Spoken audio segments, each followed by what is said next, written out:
సాధారణంగా ఏ కేసులోనైనా పోలీసులకు mind blank అవ్వదు. కానీ ఈ కేసు నమ్మలేని ట్విస్ట్ ఇచ్చింది. ఎంతో అనుభవం ఉన్న ఆఫీసర్లను కూడా స్టన్ అయ్యేలా చేసింది. ఎంక్వైరీలో అడుగడుగునా షాకులు. ఇలాంటి కేసు బహుశా ఇదొక్కటే ఉండొచ్చని క్రైమ్ బ్రాంచ్ చెప్పిందంటే ఈ కేసు ఎంత వైవిధ్యమైందో ఊహించుకోవచ్చు. అదేంటో, ఏం జరిగిందో.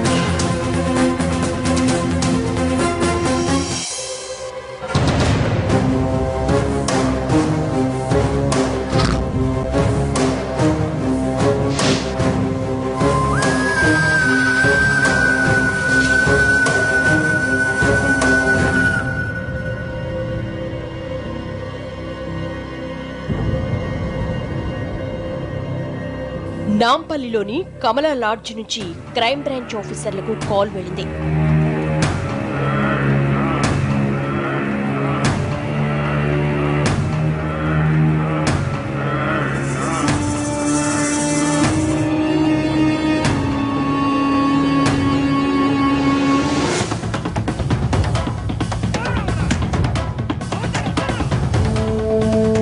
మీరేనా కాల్ చేసింది? అవును సార్, నేనే.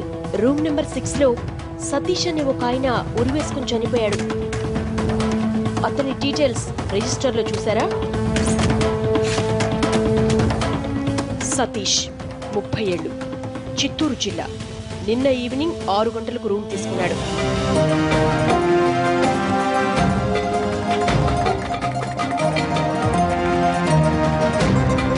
ఇదే సార్ రూమ్. ఇది లాక్ వేసింది.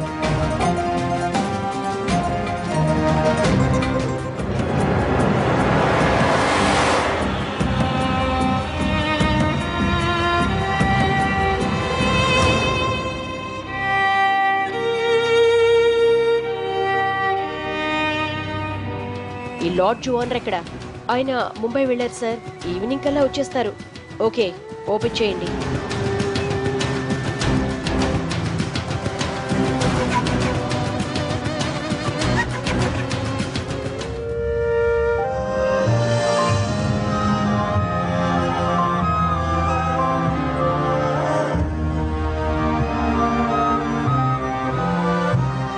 సతీష్ 2 చేతులు కట్టేసుండడం, ఎడమ చేతికి గాయమై రక్తం కారడం, అల్మరా తెరిచి ఉండడం, రూమంతా గందరగోళంగా ఉండడంతో జరిగింది హత్య కావచ్చని భావిస్తున్నారు ఆఫీసర్లు.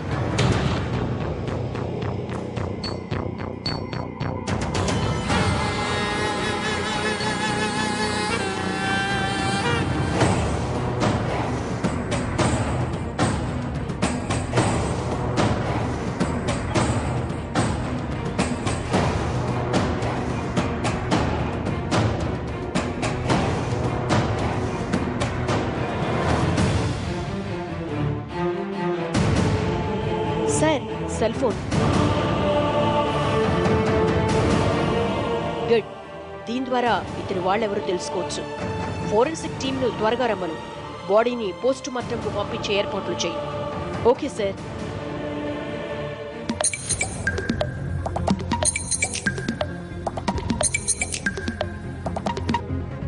హలో, మీరు సతీష్ వైఫ్ భవానీనేనా? అవునండి.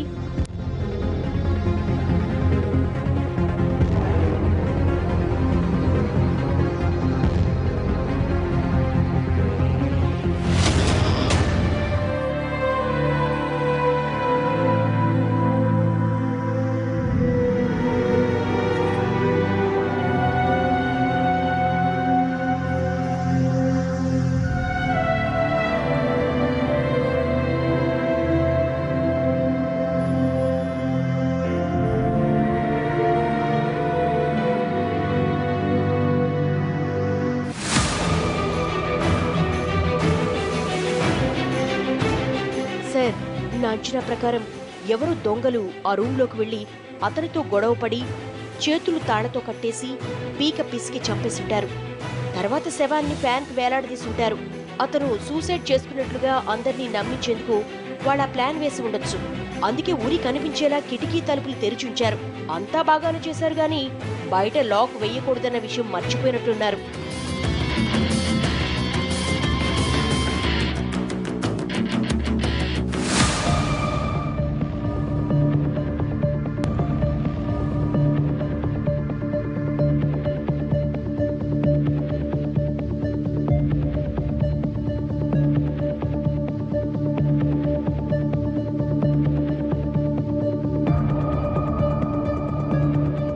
సతీష్ సాయంత్రం వేళ లాడ్జ్కి రావడం, రూమ్ బుక్ చేసుకోవడం అన్ని సీసీ ఫుటేజ్ లో కనిపించాయి.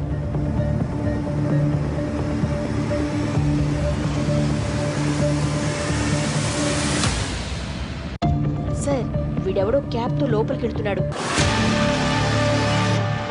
అవును, ఇతనెవరో మీకు తెలుసా?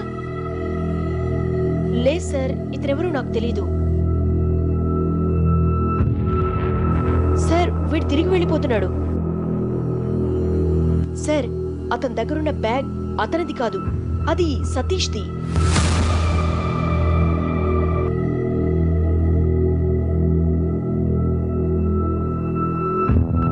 Are you sure? Sure sir. నిన్న సతీష్ వచ్చినప్పుడు అతని దగ్గర ఈ బ్యాగ్ చూశాను. అంటే ఈ టోపీవాలా సతీష్ రూమ్ లోకి వెళ్లి అతన్ని చంపేసి అతని బ్యాగ్ తీసుకుని వెళ్లిపోయాడనమాట.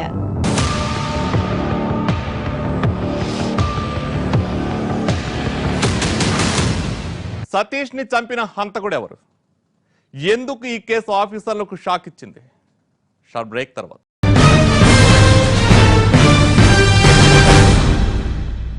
సతీష్ ఓ నగల వ్యాపారి. అతన్ని చంపింది ఎవరు? ఎందుకు? సతీష్ బ్యాగ్లో ఏముంది? ఆ బ్యాగ్ పట్టుకెళ్ళిన హంతకుడు ఎవరు? ఇలా ఎన్నో డౌట్లు ఈ కేసు కాంప్లికేట్ చేస్తాయి. మరి క్రైమ్ బ్రాంచ్ ఏం చేసిందో ఇప్పుడు చూద్దాం.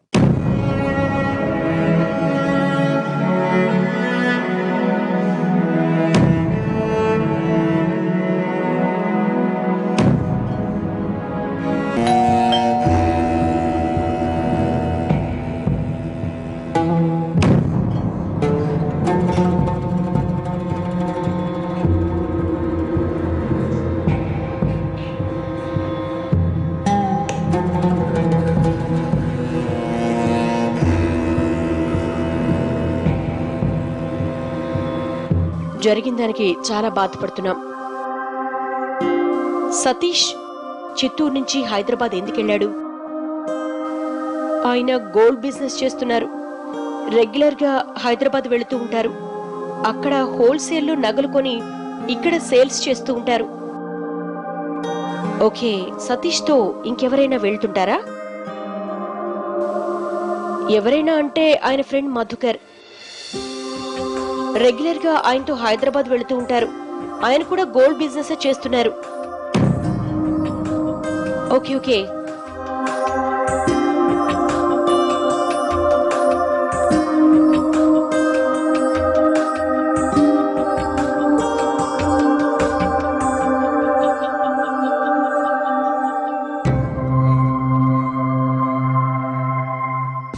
సార్, ఆ టోపీ వాలా మధుకరి అయి ఉంటాడు. వాళ్ళిద్దరి మధ్య బిజినెస్ లో తేడా వచ్చి చంపేశాడేమో.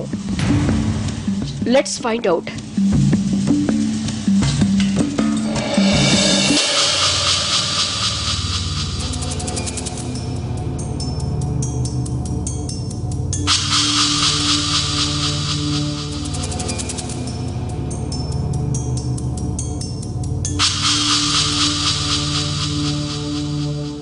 సార్, తననెవరో చంపేశారని నాకు మొన్నే తెలిసింది. చాలా బాధపడుతున్నా.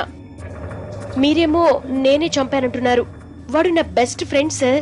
అది సరే, ప్రతిసారి తనతో హైదరాబాద్ వెళ్లే నువ్వు ఈసారి మాత్రం ఎందుకు వెళ్ళలేదు? అది అది అది కాదు సార్. ప్రస్తుతం సతీష్ బిజినెస్ లాస్ లో ఉంది. వాడు హైదరాబాద్ లో చాలా మంది వ్యాపారుల దగ్గర అప్పులు చేశాడు. బ్యాంకులో కూడా లోన్స్ తీసుకున్నాడు. ఇప్పుడు వాళ్ళంతా వాడి కోసం ఎదురు చూస్తున్నారు. ఇలాంటి పరిస్థితుల్లో తనతో వెళ్లడం మంచిది కాదు అనిపించింది. అందుకే నేను వెళ్ళలేదు. సతీష్ ని బెస్ట్ ఫ్రెండ్ అంటున్నావు. కష్టాల్లో ఉన్నప్పుడు అతనికి హ్యాండ్ ఇచ్చావు. ఇదేనా ఫ్రెండ్షిప్ అంటే? Waste fellow.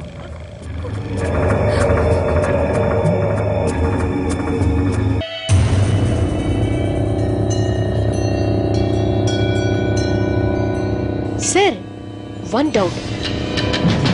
అతను హైదరాబాద్ వెళ్ళలేదని మీకెలా తెలుసు? వెళ్ళి ఉంటే తనతో పాటు లాడ్జిలో మధుకర్ కూడా దిగేవాడే. ఒకవేళ టోపీ వాలాయే మధుకర్ అనుకుందామంటే ఇద్దరికీ పోలిక లేదు. వాడు లావుగా ఉంటే వీడు సన్నగా ఉన్నాడు. సో టోపీ వాలా ఎవడన్నది మనం కనిపెట్టాలి. ఏం చేద్దాం సార్? చిత్తూరులో సీసీ కెమెరాను చెక్ చేద్దాం. ఏదైనా క్లూ దొరికే ఛాన్స్ ఉంటుంది.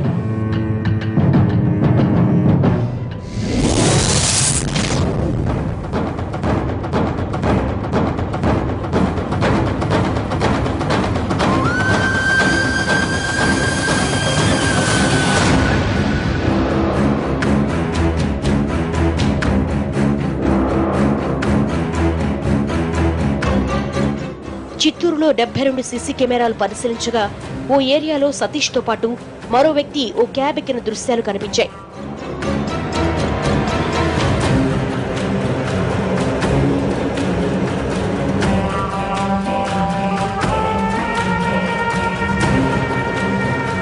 ఆ వ్యక్తి ఎవరా అని పరిశీలించగా చిత్తూరులో పాత నేరస్తుడు కేదార్ అని దర్యాప్తులో తేలింది.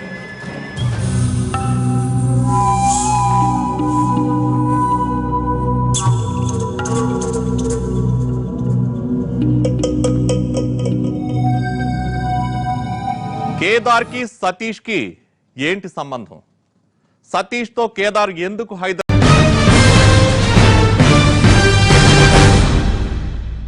సతీష్ మర్డర్ వెనక ఏదో స్టోరీ ఉన్నట్లే కనిపిస్తోంది. ఓ నేరస్తుని వెంట పెట్టుకుని వెళ్ళాడంటే ఖచ్చితంగా ఏదో తప్పుడు నిర్ణయం తీసుకుని ఉంటాడని భావించవచ్చు. అసలు ఏం జరిగిందో, క్రైమ్ బ్రాంచ్ ఆఫీసర్లు ఏం కనిపెట్టారో ఇప్పుడు చూద్దాం.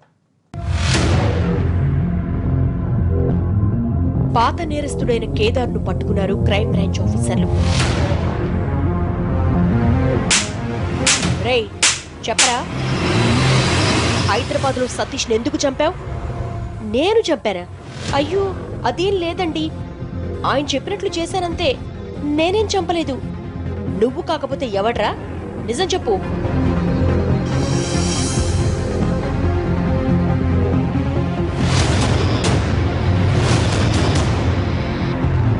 కేదార్ అంటే నువ్వేగా.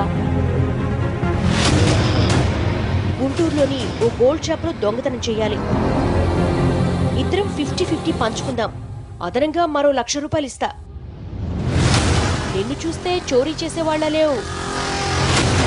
మరెందుకు చేయాలనుకుంటున్నావు? నాకుండే సమస్యలు నాకున్నాయి, అంతా నీకు అనవసరం. వస్తావా రావా?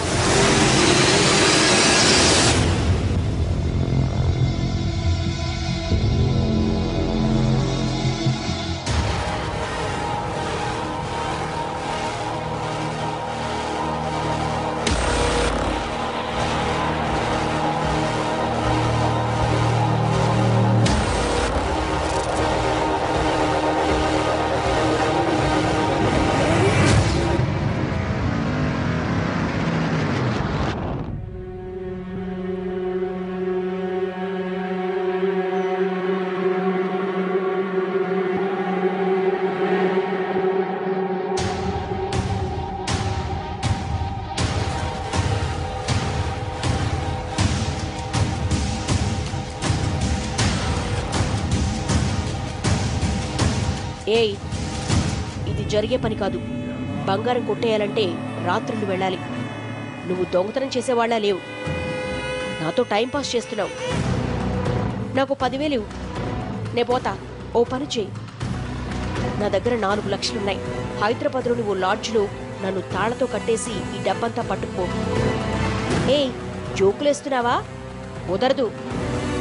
నిజంగానేరా, నేను హైదరాబాద్ వెళ్లాల్సిందే. అక్కడ చాలా మందికి అప్పులు తీర్చాలి. నా దగ్గర అంత డబ్బు లేదు. వాళ్ళ నుంచి తప్పించుకోవాలంటే వాళ్ళని ఎలాగోలా నమ్మించాలి. వాళ్ళ కోసం డబ్బు తెస్తే దాన్ని ఎవరో ఎత్తుకుపోయారని నమ్మించాలి. అందుకే నిన్ను రమ్మంటున్నాను. నిజమేనా? నిజమే, నన్ను నమ్ము. సరే, ఏదైనా తేడా వస్తే మాత్రం ఊరుకోను.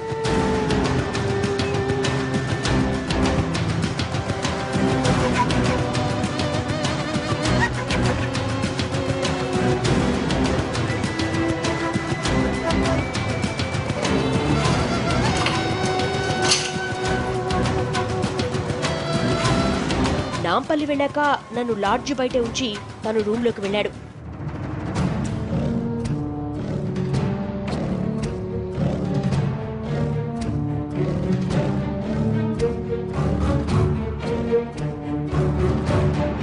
మళ్ళీ బయటకొచ్చి రూమ్ నెంబర్ నాకు చెప్పాడు. తను రూంలోకి వెళ్లిన కాసేపటికి నేను టోపీ పెట్టుకుని లోపలికి వెళ్లాను. నేను వెళ్లేటప్పటికే తను తన ఎడమ చేతికి కావాలనే దెబ్బ తగిలించుకున్నాడు. రక్తం కూడా వచ్చింది.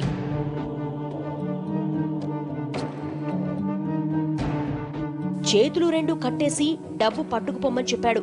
వెళ్లిపోతూ రూమ్కు తాళం వేసేయమన్నాడు.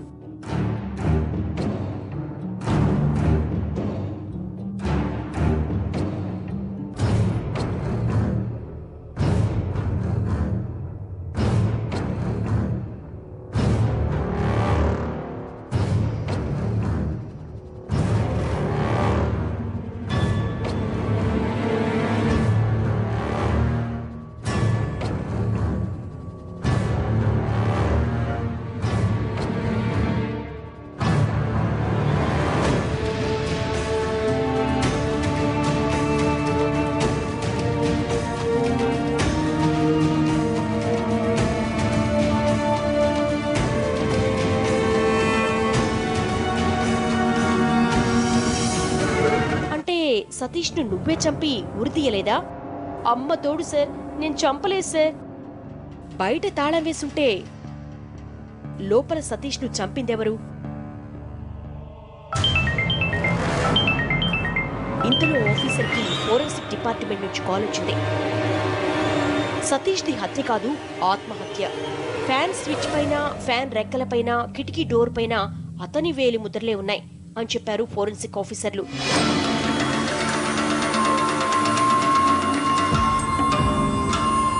అంటే కేదార్ వెళ్లిపోయిన తర్వాత సతీష్ పైన తిరుగుతున్న ఫ్యాన్ను తన వేళ్లతో ఆపాడు.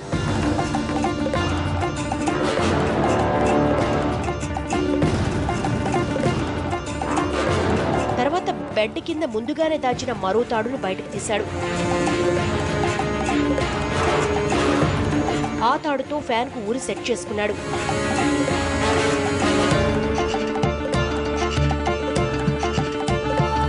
వెంటనే ఓ కిటికీ తలుపు తెరిచాడు. తర్వాత సూసైడ్ చేసుకున్నాడు. కానీ ఎందుకు?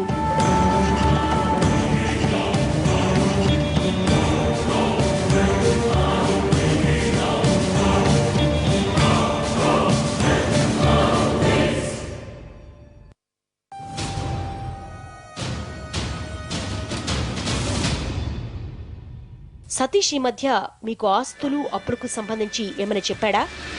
మాకు ఆస్తులేమీ లేవు, ఈ ఇల్లు ఒక్కటే ఉంది, అప్పులు చాలా ఉన్నాయి. నోనో, బాగా ఆలోచించండి. ఏదో ఒకటి మీకు చెప్పే ఉంటాడు. అంటే మీకు డబ్బొచ్చే విషయం ఏదో చెప్పే ఉంటాడు. గుర్తుకు తెచ్చుకోండి. అంటే ఈ మధ్య తన పేరున ₹1,00,00,000 ఇన్సూరెన్స్ ఉందని చెప్పారు. దానికి సంబంధించిన పేపర్లు బీరువాలో దాచానన్నారు. ఏమైంది సార్? సతీష్ అప్పులోళ్ల బాధ భరించలేక సూసైడ్ చేసుకోవాలనుకున్నాడు. అయితే ఆత్మహత్య చేసుకుంటే ఇన్సూరెన్స్ అమౌంట్ రాదు. అదే హత్య జరిగినట్లు నమ్మిస్తే మీకు ₹1,00,00,000 వస్తాయి. అందుకే సూసైడ్ చేసుకునే ముందు కేదార్ ద్వారా మర్డర్ జరిగినట్లుగా సీన్ క్రియేట్ చేశాడు.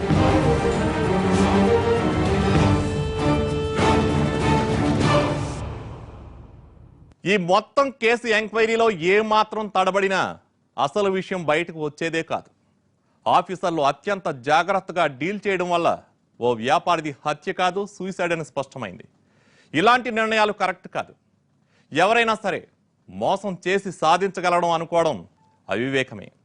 సతీష్ సూసైడ్ చేసుకోకుండా జీవితాన్ని చక్కదిద్దుకునేందుకు ప్రయత్నించి ఉంటే బాగుండేది.